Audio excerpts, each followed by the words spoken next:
Sales increase பண்றதுக்கு ஆறு வழிதாங்க இருக்கு. இதை தவிர வேற எந்த வழியுமே கிடையாது. என்ன வழி, என்ன வே உங்களுக்கு சேல்ஸ் இன்க்ரீஸ் பண்றதுக்கு?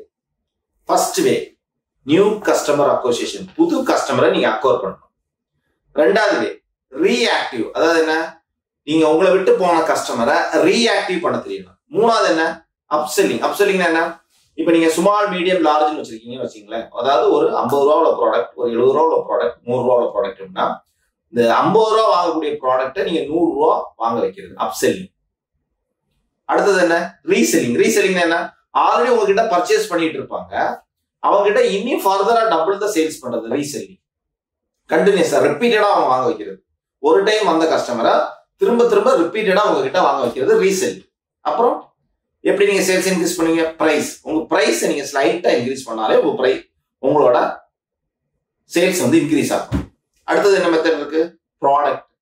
புது ப்ராடக்ட் ஆட் பண்றது மூலமா உங்களோட சேல்ஸ் இன்க்ரீஸ் பண்ணலாம். இந்த 6 வே மூலமா மட்டும்தான் உங்களோட சேல்ஸ் இன்க்ரீஸ் பண்ணணும். அப்ப நீங்க என்னென்ன வேலை, என்னென்ன விஷயம் இன்க்ரீஸ் பண்ணணும் நீங்க தாட் ப்ராசஸ் வச்சுக்கணும். அதாவது புது கஸ்டமர் அக்வசிஷன் பண்றது எப்படி, அதுக்கான வே என்ன.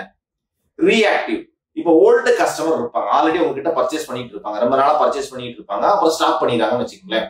அவங்கள நீங்க எப்படி ரீஆக்டிவ் பண்ண வைக்கிறது? அவங்களுக்கு ஏதாவது ஒரு காம்போ ஆஃபர் கொடுக்கலாம், இல்ல அவங்கள திரும்ப ரீஆக்டிவ் பண்ண வைக்கிறதுக்கு உங்களோட மார்க்கெட்டிங் டீம் போய் அவங்கள விசிட் பண்ண வைக்கலாம்.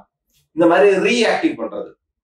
அப்செல்லிங்னா என்ன, உங்களோட அவுட்லெட்லயே நீங்க என்ன பண்ணணும், இது மீடியம் ரேஞ்சஸ் ஆஃப் ப்ராடக்ட்ஸ் வாங்கிட்டு இருக்காங்க அப்படின்னா அவங்களுக்கு அப்கிரேட் பண்றதுக்கான ப்ராடக்ட் ஆப்ஷன் நம்ம கொண்டு வரணும். அதாவது லார்ஜ், எக்ஸல் அந்த மாதிரி அப்கிரேட் பண்றதுக்கு. அதாவது 50 ரூபா ப்ராடக்ட்னா அடுத்த ரேஞ்ச் 70 ரூபா ப்ராடக்ட், 70 ரூபா ப்ராடக்ட்னா 100 ரூபா ப்ராடக்ட். எக்ஸாம்பிளுக்கு நீங்க தியேட்டர்ல அப்செல்லிங் பார்த்துருப்பீங்க. நீங்க பாப்கார்ன் வந்து ஸ்மால் இருக்கும், மீடியம் இருக்கும், லார்ஜ் இருக்கும்.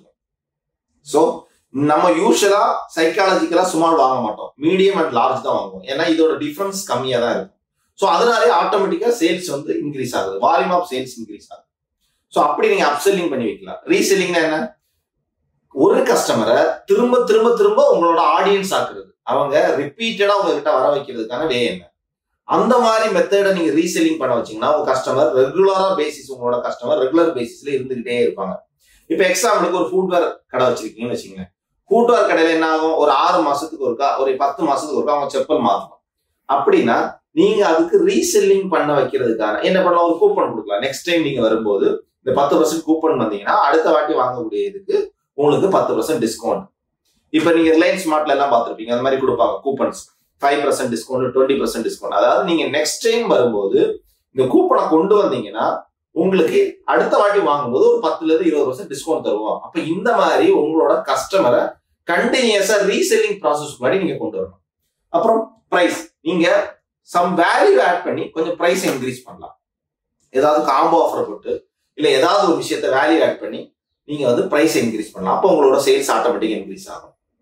அடுத்தது என்னவே, நியூ ப்ராடக்ட். நீங்க இப்ப எக்ஸிஸ்டிங் எல்லா ப்ராடக்ட் இருக்கு, இப்ப கரண்ட் ட்ரெண்டுக்கு என்ன ப்ராடக்ட் நீங்க கொண்டு வந்தா உங்க கஸ்டமர் நல்லா அட்ராக்ட் பண்ணலாம், எந்த மாதிரி ப்ராடக்டை நீங்க அப்சர்வ் பண்ணி நீங்க இழுத்துட்டு வந்தா உங்க கஸ்டமர் லைக் பண்ணுவாங்க, அந்த ப்ராடக்ட்டை நீங்க அவைலபிலிட்டி வச்சீங்க அப்படின்னா உங்களோட சேல்ஸ் இன்க்ரீஸ் ஆகும். ஸோ சேல்ஸ் இன்க்ரீஸ் பண்றதுக்கு இந்த 6 மெத்தட் தான் இருக்கு. இந்த 6 மெத்தட்ல நீங்க எதெல்லாம் என்ன மாதிரி பண்றீங்க அப்படின்னு மட்டும் நீங்க திங்க் பண்ணா போதும். அதாவது new customer, reactive, upselling, reselling, new product, price increase. இந்த 6 மெத்தட்ல நீங்க உங்க சேல்ஸை இன்க்ரீஸ் பண்ணுங்க.